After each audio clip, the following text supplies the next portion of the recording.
صالح نوجوان روض الریاحین صفحہ نمبر 22۔ حضرت ذوالنون مصری رحمۃ اللہ تعالیٰ علیہ فرماتے ہیں، میں نے ملک شام کے مضافات میں ایک مکان دیکھا جس کے اندر ایک نوجوان کی ایک سیب کے پیڑ کے نیچے نفل نماز پڑھ رہا تھا۔ میں اس عابد نوجوان کے قریب بیٹھ گیا۔ جب اس نے سلام پھیرا تو میں نے السلام علیکم کہہ کر پوچھا، آپ کون ہیں اور اس گہرا باد علاقے میں کیوں مقیم ہیں؟ اس نوجوان نے کچھ کہا، کچھ جواب نہ دیا۔ میں نے پھر پوچھا تو اس نے اپنی انگلی سے زمین پر یہ شعر لکھا کہ منع اللسان عن الکلام لأنه کہف البلائی دجالب الآفات فإذا نطقت فكن لربك ذاکرا لا تنسه واحمده في الحالات، یعنی زبان کلام کرنے سے روک لی گئی ہے، اس لیے بلاؤں کا گھر اور آفتوں کے آنے والی، بس تم بھی جب کوئی بات کرو تو اپنے رب ہی کا ذکر کرو اور اسے بھولو نہ، اور ہر حال میں اس کی حمد کرتے رہو۔ تو حضرت ذوالنون مصری رحمۃ اللہ تعالی علیہ فرماتے ہیں کہ میں یہ شعر پڑھ کر رویا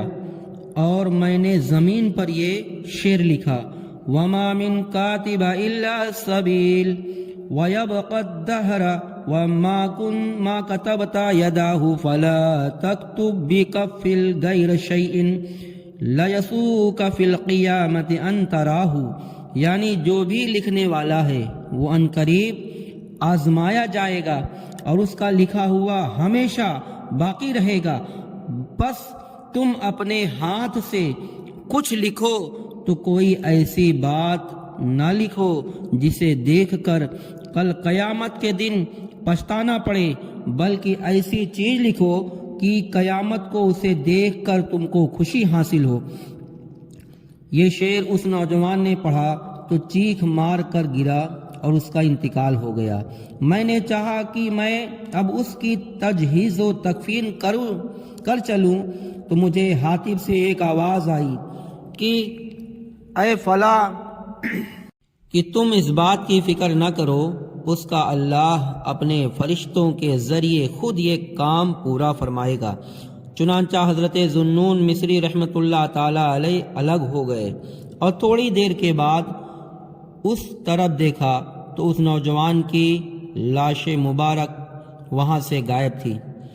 تو اپنی زبان سے بیہودہ اور فضول باتیں، غیر شرعی گفتگو ہرگز نہ کرنا چاہیے، اور اپنی ہر تقریر اور تحریر میں یہ امر ملحوظ ہونا چاہیے کہ قیامت کے روز ہر بات کا حساب ہوگا۔ اور یہ بھی معلوم ہوا کہ اللہ والوں کو اللہ تعالیٰ ایک خاص نسبت ہوتی ہے۔